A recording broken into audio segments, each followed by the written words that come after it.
सिंह आगको डेइबा पई गोटे पाद पछकु जाए।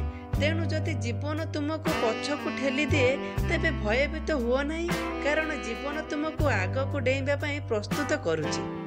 अतीत को केबे भी फेरई हुए नहीं कि भविष्यत को केबे भी पूर्व अनुमान करी हुए नहीं। तथापि मनीष बंची रही प्रत्येक मुहूर्त खुशी चाहिए।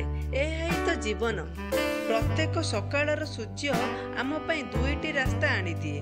प्रथमटा हेउछि सोई रही आनंदरे स्वप्न देखिबा, आ द्वितीयटा हेउछि स्वप्न को सत करने को संघर्ष करने। दृढ़ इच्छा शक्ति, सच्चा भावना और अटल विश्वासर जीवन अन्य को प्रेरणा दिए।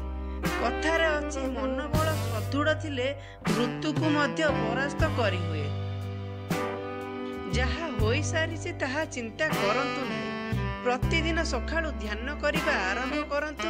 कौनसी जिनिस प्रति बेसी आशा रखंतु नहीं।